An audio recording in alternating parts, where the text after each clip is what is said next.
Hey everyone, so I just wanted to do a quick demo video to go over how to shade in Photoshop.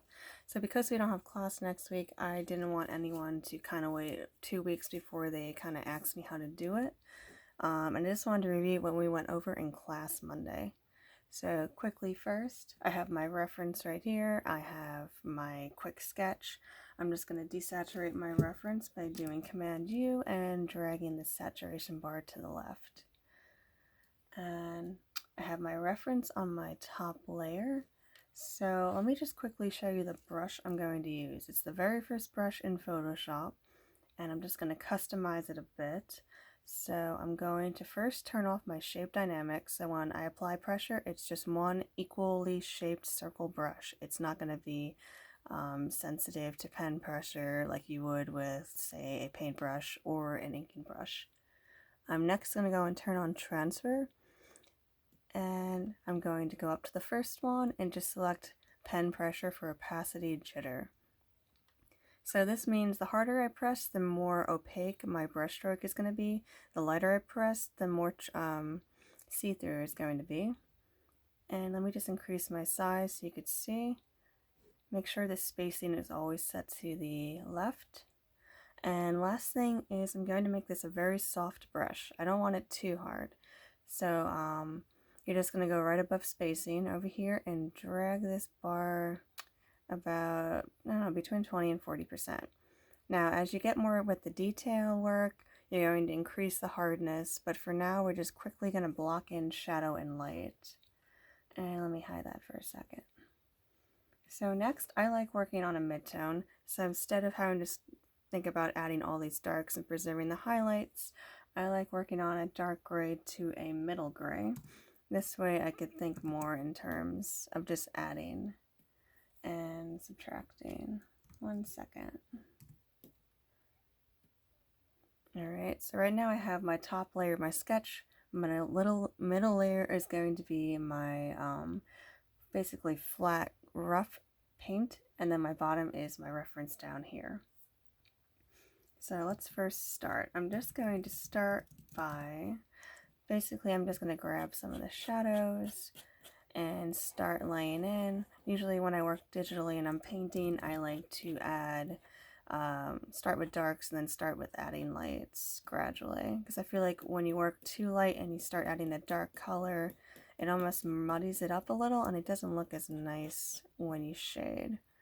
So right now, as you could see, when I start laying down brushes, it might be hard to see on the camera, I'm getting these kind of middle shades of gray from my transfer brush.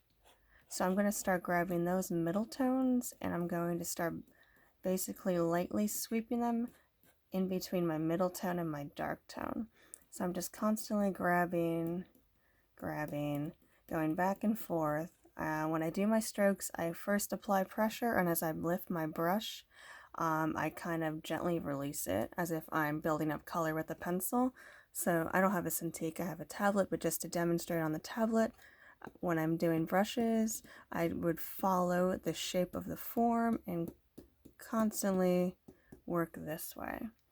So give me 1 second and I'll just basically try to rough in the shadow.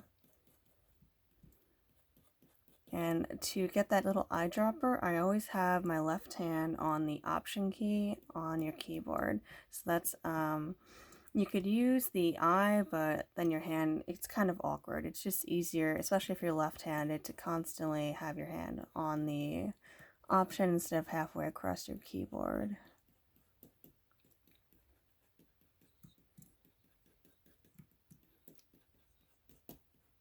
So if you're not really if you're having trouble with the shading, it could be because your brush is too hard, or it could be you might not have the transfer on.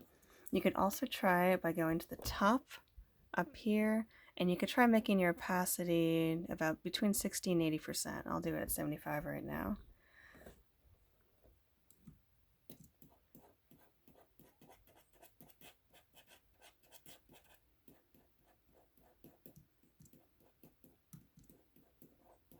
So there are many different ways to shade, and each brush is slightly different. If you were playing around with the brushes like Photoshop comes with dry media brushes and oil brushes.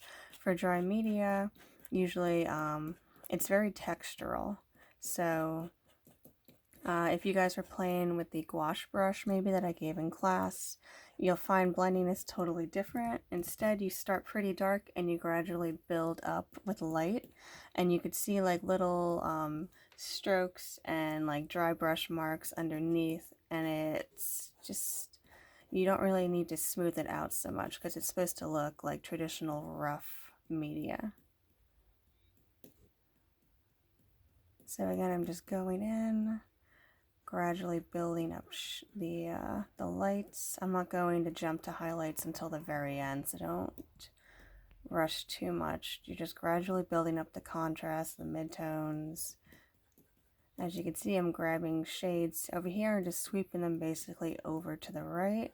And then in the shades that I had just created, I grab a new color and I keep sweeping.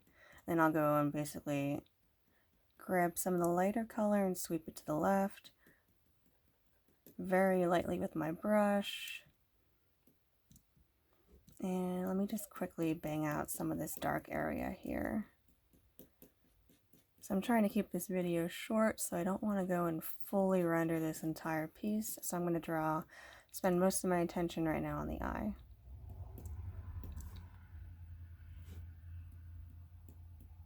So I'm just taking lighter color and continually dropping it in to make this highlight.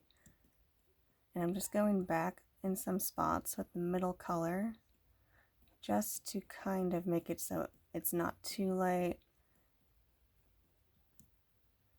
And I just want to break up some of this dark area here.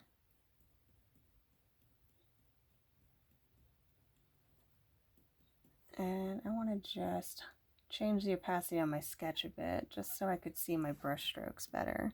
So you could just do that by going to your little layer palette, and then you'll see opacity on the top right, and I dropped mine down to about 40%.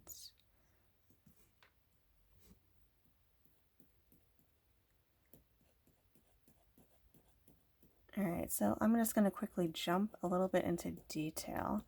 So as I'm getting closer and closer to finishing it, I'm going to make my brush smaller and smaller. I'm going to start doing detail on a different layer. In case I over render, say the hair, or add the wrong highlight, I could just erase it on that layer and not touch my kind of underpainting basic drawing. Let me just smooth out this eye a little bit more. So for things like hair, you're going to want to look at it broadly. Don't look at each individual hair. Instead, look at maybe like chunks of fur that go together.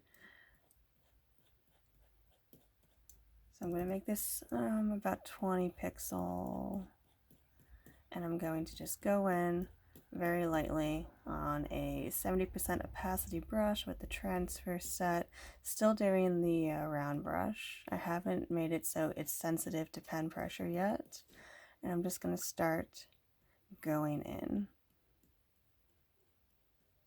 Now you're going to have to think of doing digital painting just as traditional, where you think in layers. So you don't really jump immediately to details, you're just constantly building up. And then eventually you'll go in with your final details, and it'll just make everything look totally complete.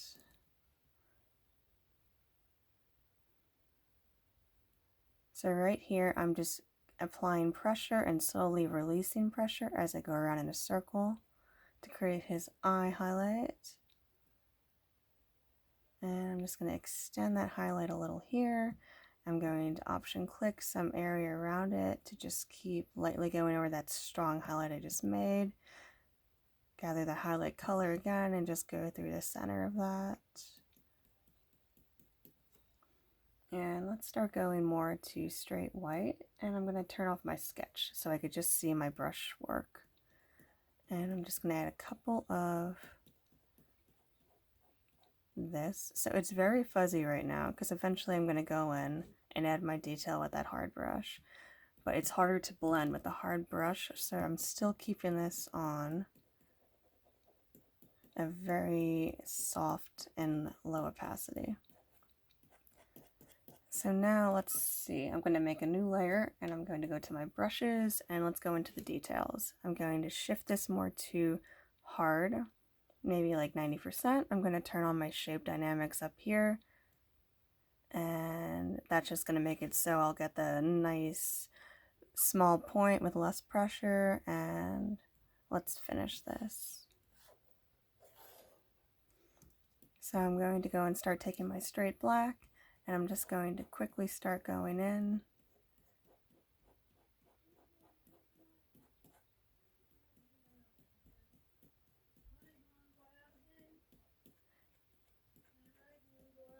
And I'm just going to just not go too nuts trying to draw every single individual hair.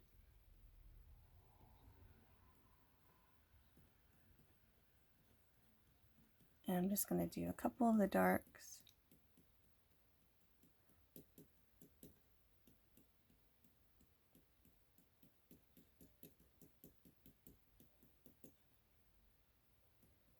And in areas like this, I'm going to start from the dark area and kind of drag these quick strokes outward.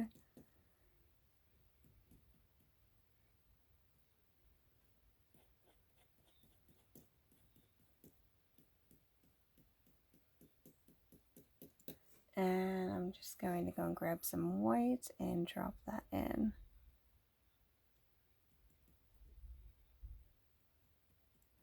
So I still have transfer on, so it's semi-opaque and pressure sensitive. For things like fine hair, I think I'm going to turn off the transfer just so I get a solid line. But my opacity is still on about 70%. And too light. Let me just make that about a lighter gray. And that's when I'm going to go and add those fine lines very quickly. But I'm not going to go too nuts. So basically my whitest area is when I'll have the greatest cluster of fine lines together. And then as I'm going into the darker area, I'll do less and less.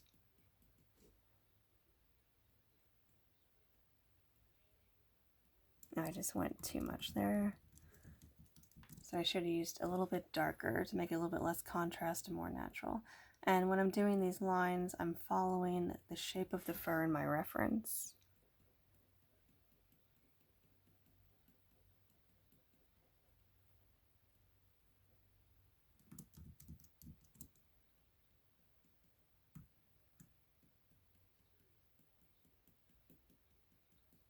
So I don't want to keep you guys too long, because it's already been about 13 minutes. So hopefully you haven't turned this off yet. I'm just going to go in with my whitest white and quickly do a couple of highlights. Now I love doing highlights. It's very easy to overdo it. So try to not add white everywhere. Just try to add the straight white in like defining areas to help define the form or areas you want focus. And I'm just going to go and take the solid black and just make sure that pupil is as dark as it can be. And I'm just going to do a quick rough outline of the waterline area of the cat's eye. And just a cute couple of dark areas just for the darker part of the fur. And that's just how you quickly blend and add some fur details. So one more thing, because I know a couple of you guys are working on doing clothes, and I didn't really mention this to a bunch of you in class, but there's a trick to doing patterns. So I'm just going to go and redo my brush. Quick tip, if you want to always save this brush, all you have to do is this. First you make the brush you want. I'm going to make it soft. I'm going to turn off shape dynamics. I'm going to go to transfer. I'm going to make sure pen pressure is on and opacity jitter. I'm going to go and make the hardness not so hard. And if you want to save this brush, you could always find it. If you go to the top, there's going to be a little arrow drop down menu. And all you have to do is new brush preset. And then you could be like, best brush ever. Be like, okay. And then it's going to be added to this. Alright, so I'm going to do a quick t-shirt just to show you how to do patterns on fabric. Let me just make a new layer and quickly draw like the most generic shape of a t-shirt. and add some shadow so you can see what I'm about to do. And I'll just quickly blend it to show you guys how I quickly will blend by just constantly doing option select and bringing over these newly kind of created things, different values. Alright, so what you're going to do is create a new layer on top of your t-shirt layer. And let's see, I'm just going to use a basic brush to make this very graphic. I'm going to use brush dynamics on because I want it to be that, and transfer off. So let's say your shirt just has a pattern. I'm going to do a light gray and just make it like that. So now what you would do is go over to your layers. And right now I have it on layer 6. I'm going to change this to overlay, and look what happens. Nothing. 1 second.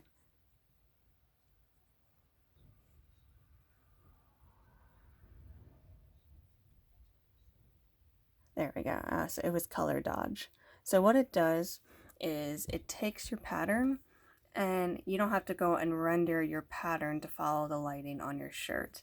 It'll kind of make it like it'll stay light in the areas that are hitting the light, darker in the areas that aren't.